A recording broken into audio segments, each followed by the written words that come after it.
Здравейте, вие сте с Акси Октопод, ние сме Иванчо и Герганка и днес ви попитахме трябва ли ромските гета да бъдат преместени. По-голямата част от вас отговориха, че ромите не подлежат на интеграция и следователно, че ромските гета трябва да бъдат преместени извън София. Добър ден! Трябва ли да бъдат преместени ромските гета? По принцип да. Къде? Далече. Защо? Трябва ли да отговоря? Да, ще питам. Ами по възможност не е в България.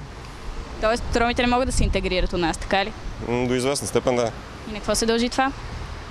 На самите тях. Добър ден, трябва ли да бъдат преместени ромските гета според вас? Да. А могат ли да се интегрират ромите? Не. А защо трябва да бъдат преместени гетата? Защото е най-грозното нещо, което може да види човек, когато влезе в София.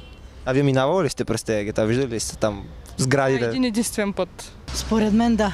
Защо?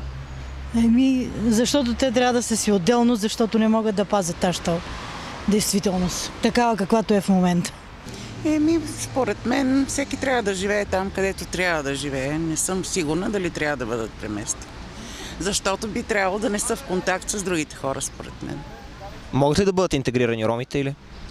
Затова не съм сигурна. Това изобщо не може да се получи в България. Как ще се интегрира някой? А от кой зависи? От нас или от тях? Не знам, правителството трябва да си реши проблема. Ромските. Да. Къде? Да. Къде? Ами изолирани да бъдат. Изолирани да бъдат. Защото те си имат свой бит, свой нрав и не са в 21 век. На Люлин, Те си държат на традицията и трябва да отидат там, където да се продължи тяхния бит и нрав. Да.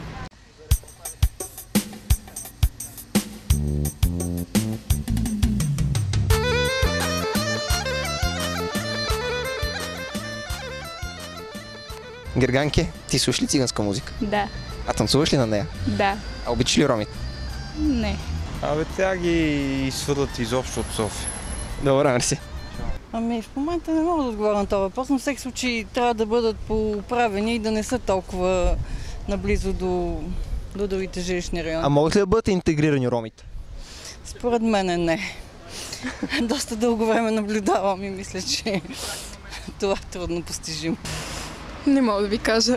А могат ли да се интегрират? Нямам отрицателно мнение за това, тъй като те фактически дори да се опитват да се интегрират, те имат един менталитет, който трябва да се промени, начин на мислене, който може би трябва чрез някакви закони да могат да се вкарват в училища, нали, по този начин. И в смисъл, по този начин трябва да се интегрират, но тъй като съм учила с роми, първото ми училище беше 19 СОЛ, имаше много отрицателен ефект цялото това нещо.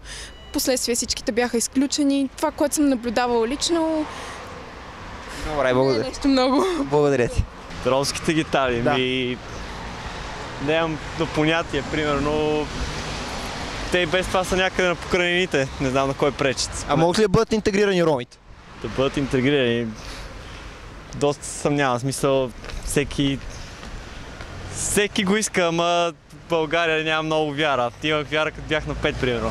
Вече съм на 19 горе, да знам как стоят нещата и не вярвам, че нещо може да се промени към по-яко.